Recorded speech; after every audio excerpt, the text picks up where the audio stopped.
Hola família, què tal? Benvinguts aquí al RAC1 Robert, a l'Espai Friki en català. Avui us vinc a parlar d'una pel·lícula que s'està comentant molt aquests últims dies a base de les 16 nominacions que ha tingut als Oscars d'aquest 2025 i doncs, la pel·lícula és The Sinners, Los Pecadores o Els Pecadors de, del gran Ryan Coogler, que per qui no conegui aquest director, doncs és el director de Creed i el director de Black Panther, perquè us feu una idea.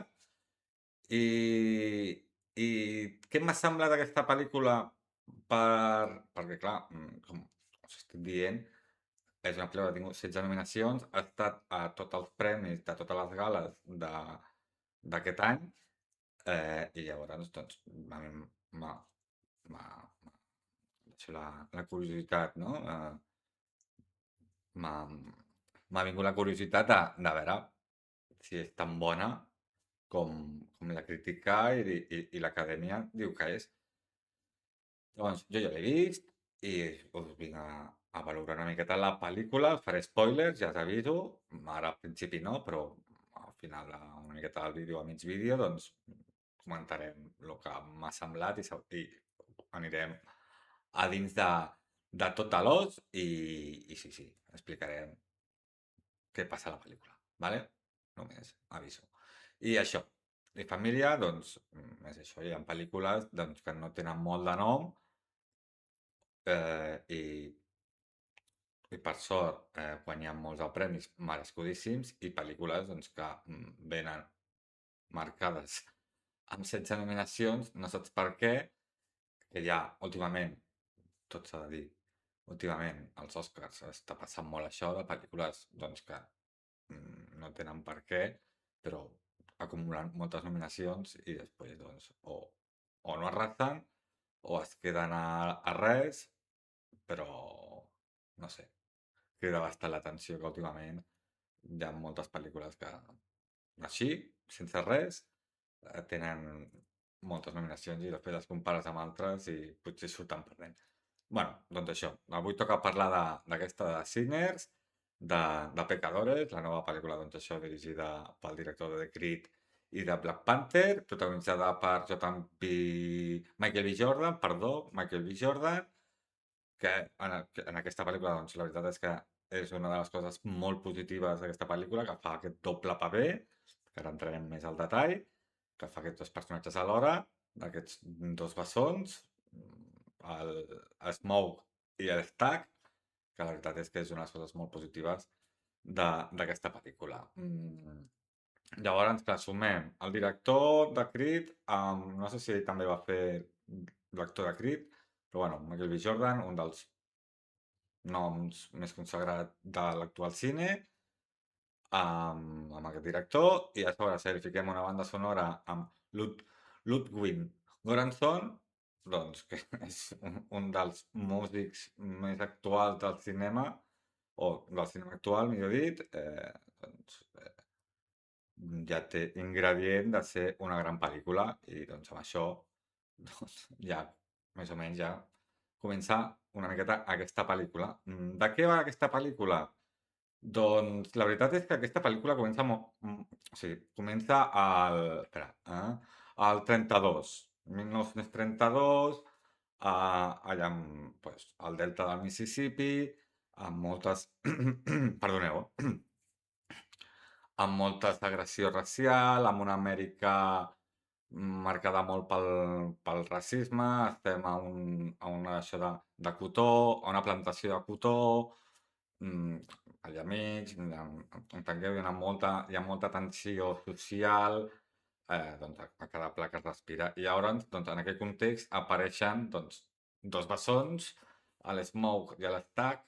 L'Smoke i l'Stack el fa el mateix personatge, el fa el mateix actor, Michael B. Jordan, que doncs, ells són veterans de guerra, però que han viscut els últims anys als suburbis de Chicago, doncs, treballant doncs, per Al Capone, doncs, per la màfia, tornen mega rics de saber d'on et treuen aquests diners, doncs, tacats per la sang segur, amb, amb oscurs secrets i, bueno, total, que ells tornen com al poble, diguéssim, carregat de diners i amb l'objectiu de poder obrir un club de blues doncs per la seva, doncs, per la seva comunitat, diguéssim, per la seva comunitat negra local.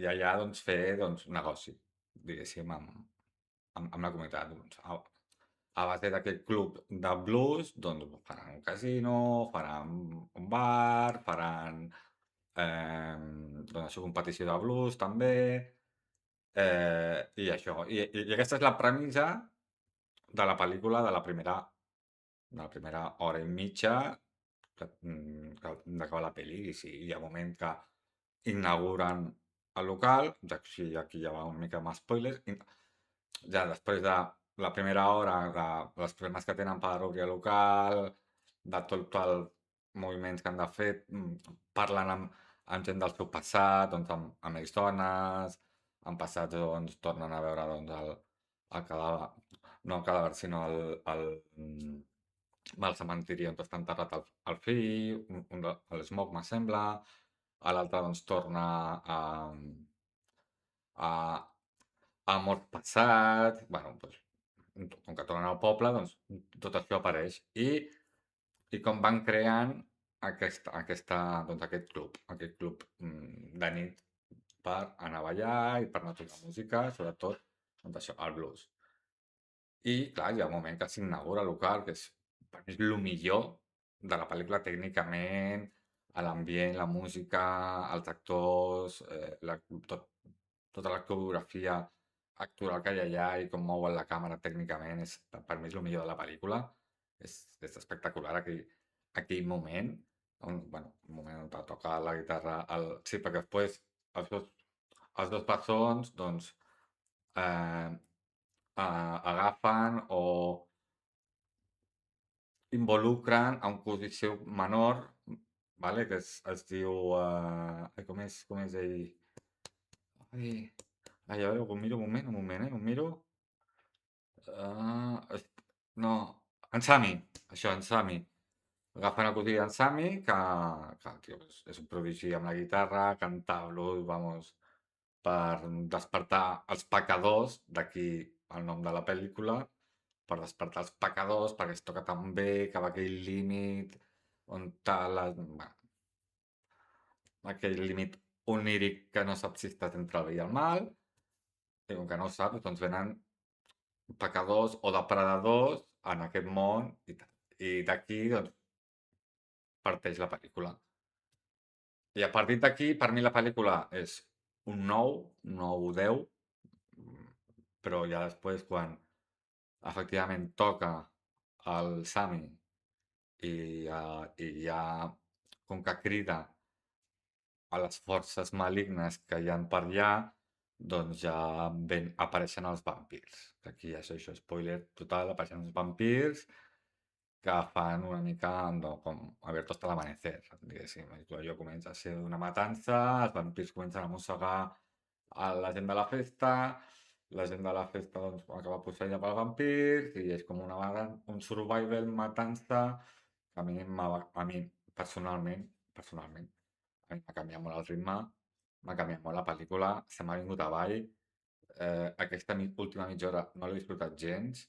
I mira que no és pel gènere, per a mi el gènere fantàstic ja sabeu que a mi m'encanta. No, amb això no tinc problema, però no sé, jo em pensava que aniria més per un, un, un problema més racial amb el Ku Klux Klan, per allà mig, que sí que és veritat que apareix, però apareix ja com una manera residual. No és el principal. No ho sé, no, no m'ha no m'ha no m'ha acabat d'agradar gaire aquest final i no sé, no, no estic gaire content, la veritat. I ara, després veient tot en general, doncs, no sé, se me'n ve una miqueta la pel·lícula avall, sincerament, perquè jo l'estava gaudint i se m'ha vingut avall. Només això, que a mi aquest final, a mi no m'ha agradat, doncs no m'ha agradat, ja està, bàsicament. Que el respecto, i que la gent li hagi encantat i li ha agradat i li hagi trobat la pel·lícula de la seva vida, a mi anava pel camí, però no, al final no, no m'ha cridat res, no m'ha cridat res. Però bueno, ja dit això, tampoc vull destrossar la pel·lícula, evidentment, no vinc a això. Vull destacar les coses molt positives que sí que té la pel·lícula, començant, doncs, per l'actor. Michael P. Jordan, bueno, es treu, es treu la xorra amb aquesta actuació, vull dir, fa dels dos bessons alhora, demostra personalitat, demostra que a cada, a cada personatge li sap donar el seu toc personal dintre de que és la mateixa persona i els saps diferenciar molt bé amb les seves pròpies energies cadascú, amb les seves personalitats. Eh, vull dir, no hi ha excessos, no hi ha... Bueno, està tot pensat tot al mil·límetre, vull dir, gran treball, gran treball. Eh, aquí sí que es mereix una nominació, aquesta pel·lícula, per l'actor, ho fa molt i molt bé. Crec que és una de les millors actuacions d'aquest senyor. La direcció, s'ha de dir que la direcció està molt ben rodada, a part de que al final no m'agradi, però tal com està rodada està molt bé, té uns plans tècnicament espectaculars, sobretot el que us he comentat abans, quan ja estan a dins del club, quan graven dins del club, el moment en què toca la música principal de la cançó, el Mikey toca la música i com es converteix tot allò en diferents èpoques i tots toquen la mateixa música i tots ballen al ritme de la mateixa música, allò m'ha semblat sublim, vull dir, molt bé, xapó, vull dir, també entenc que estigui nominat aquest home, està molt bé. El guió m'ha semblat bo i original, el simple fet de, bueno, doncs, que venen aquests tios de que allà a Chicago ja com que ja s'han passat la vida allà, diguéssim, i van com aquí com, en plan, no sé si retirar-se o no, però bueno, potser blanquejar aquells diners que allà a Chicago havien aconseguit, doncs semblava una cosa i al final és una altra, te canvia bastant la història, però bueno, no sé, a mi al final m'ha decebut una mica força, així que pel guió, no sé, està nominada, com a millor guió, però jo no sé si el millor guió això estarà... A mi, no, a mi, si no m'hi veureu. I sobretot, vull, vull puntuar, això sí que és extraordinari i això sí que està molt merescut, és la música.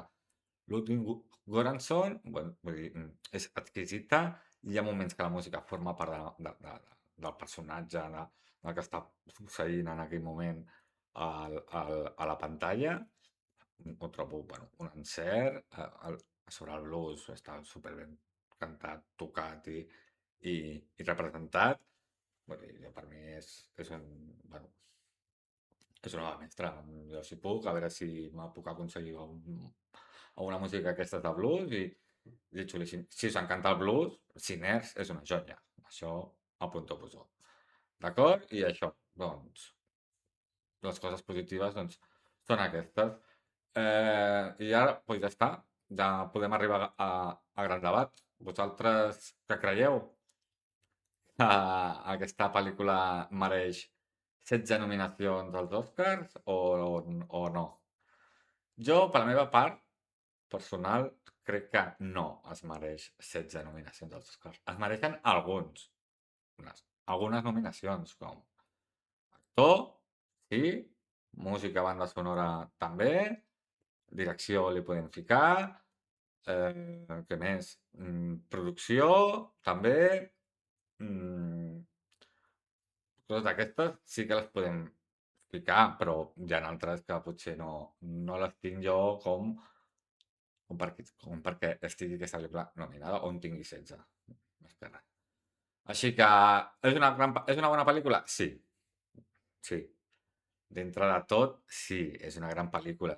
Jo, després de 2 hores i quart que dura, doncs que m'hagi agradat, hora i mitja, doncs considero que sí, que és una gran pel·lícula.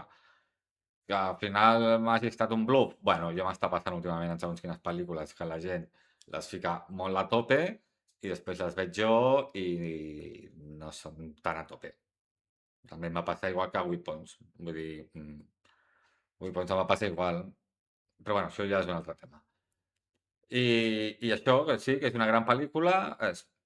Entenc que sigui una de les pel·lícules més destacades de l'any passat, però i que tot, al final, unes pel·lícules que són així, les volen fer tan ambicioses, bueno, per mi és una miqueta... Ni, ni m'ha encantat, que sí, m'ha agradat, però tampoc no és una meravella. Però tampoc és tan desastre com, com, com per desperdiciar-la o per tropitjar-la, no, això tampoc. Hi ha coses que estan molt i molt bé. I al final, doncs això, vosaltres què opineu? No sé si considereu que potser un final fluix compensa tota una pel·lícula o tota una sèrie. També podem parlar d'això, per exemple, amb Joc de Trons. Joc de Trons, per mi, és una gran sèrie, aunque al final sigui una basura i el vull trepitjar i el vull canviar, però el camí que te converteix fins a arribar a aquell final, doncs, val la pena. Després, al final, bueno, ja és una altra història. I aquí doncs, m'ha passat igual, que el camí és... Sí, eh, t'agrada arribar fins allà i amb l'estat en què estàs, però després, un cop arribes ja al final, dius, hòsties, no sé, potser, no sé, potser hagués fet un altre camí. No sé, per mi una mica bluff, i no es mereix, està segur, no es mereix 16 nominacions, li puc ficar 5-6, 5-6, justes, 5-6 justes, i ja està. No sé, vosaltres opineu? Deixeu-me baix als comentaris. Jo més ja no us puc dir. Crec que ha quedat clar la meva opinió. Si us agrada aquests vídeos que anem opinant, ja sabeu, subscriviu-vos, deixeu-li un bon like, que ho agrairé, i YouTube doncs, també us marcarà els següents vídeos.